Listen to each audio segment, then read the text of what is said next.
La agenda política. Fernando, ¿cómo te va? Buenos días. Enorme gusto saludarte a ti y a todos los señores del auditorio. ¿Cómo has estado? Muy bien. ¿Qué vas a poner en la mesa para tomarlo en cuenta y también estar al pendiente de lo que ocurre en esta agenda, en la agenda política? Que vaya, que hay tema, ¿eh?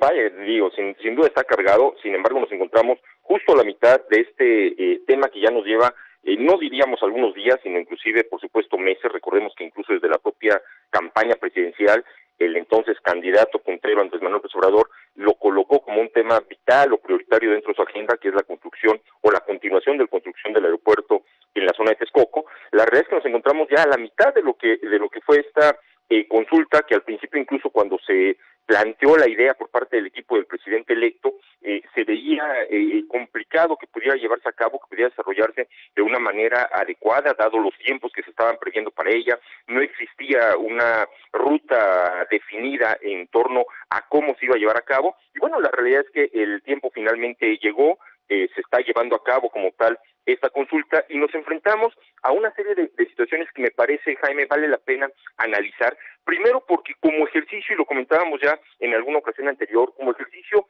de consulta, de democracia participativa, sin duda alguna vale la pena. Me parece que los gobiernos tendrían que ir optando cada vez más por estar cerca de los ciudadanos. Hemos también platicado mucho acerca de la necesidad imperiosa de una traducción mucho mayor, mucho más efectiva por parte de los distintos gobernantes en todos los niveles de gobierno, para acercarse, para entender realmente lo que la ciudadanía está buscando o queriendo. Sin duda alguna, como ejercicio puede ser interesante. Sin embargo, me parece que el problema radica fundamentalmente, uno, en la manera en que de pronto se puede visualizar este ejercicio de consulta, de opinión, porque se le pretende equiparar con una circunstancia, primero, similar a lo que podría ser la organización de un proceso electoral, por ejemplo, que desde luego no tiene absolutamente nada que ver en términos de lo que implica organizar una elección, inclusive a nivel municipal, ya no hables a nivel federal, por supuesto.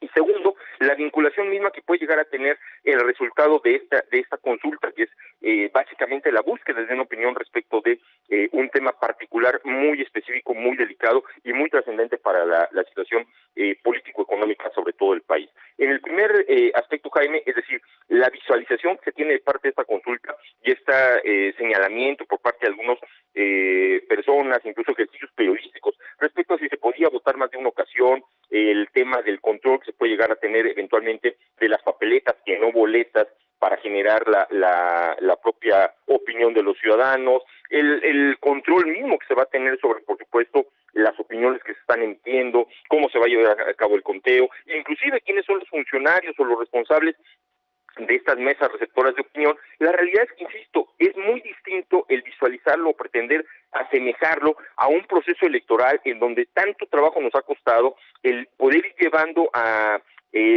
áreas de confiabilidad en cuanto a la propia selección de los funcionarios de casilla, la manera en que se maneja, se establece, se diseña todo lo que es la papelería electoral, desde luego los cómputos oficiales, en fin, toda una serie de situaciones que inclusive hoy por hoy no están totalmente exentas de eventualmente algunas dudas, a pesar de todo ese tipo de esfuerzos y de esta circunstancia que tanto nos ha costado, y que además no solamente en términos de esfuerzo, sino por supuesto económico, y que no se le puede intentar, insisto, empatar o asemejar a este proceso de consulta de opinión que se está llevando a cabo por parte del equipo del presidente electo. Son situaciones completamente distintas. Pretender colocarlo en el mismo nivel es un gran error, es una situación que incluso me parece puede llegar a comprometer la confiabilidad eventual a procesos electorales futuros e inclusive a procesos de consulta ciudadana que pueda llevar a cabo eventualmente los propios órganos especializados encargados de ello, como está inclusive previsto por la ley. Me parece que tendríamos que enfocarnos mucho más en esta práctica o en este ejercicio meramente como un método de consulta de una opinión para tratar de entenderla por parte del equipo del presidente, y que a final de cuentas los resultados de la misma únicamente a él le competirán el valorarlos o validarlos de la manera que él considera igualmente más pertinente, independientemente de cuál sea el resultado y que se le pretenda dar a la consulta o la forma en que esto se canalicen o se vinculen. la realidad es que la responsabilidad política, la decisión que se tome, finalmente recaerá en el nuevo gobierno, y esto está más allá de lo que eventualmente pueda arrojar, insisto, esta consulta o esta opinión que se está dando en este momento. Pues a ver qué es lo que sucede, y como bien lo comentas, hay pues herramientas en la Constitución que pueden ser utilizadas. Adrián Villegas del Gabinete de Comunicación nos decía, bien que se pregunta a la gente, vaya, qué bueno. Ahora hay que fortalecer los mecanismos para que los resultados de esas consultas pues sean serias y sean inatacables. Que lo que se diga ahí, se diga adelante, vamos, porque si no, se queda la duda de que si se votó 1, 2, 3 veces, qué es lo que pasa, lo que decíamos ahorita, se lo preguntaba Blanca. O sea, ¿qué está pasando antes de las 8 de la mañana? ¿Dónde están las urnas? ¿Quién las cuida? ¿Cómo se cuidan? ¿Quién está viendo que no llegue alguien en la noche y voy a ponerme a votar por una o por la otra opción? O sea, esas cosas, ¿no? Por supuesto, y ese es precisamente el tema.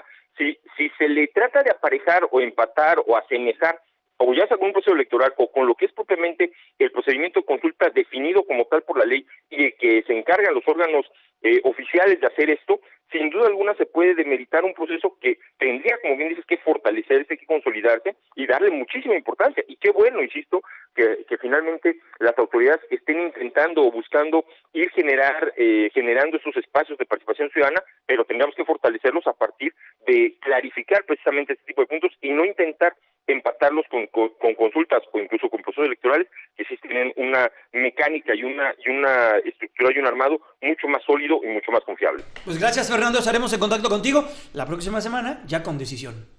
Ya con los resultados. Un abrazo, Jaime, excelente sábado. Muy buenos días, Fernando Ávila, vamos a pausa, 9:24. Fórmula Noticias fin de semana con Jaime Núñez.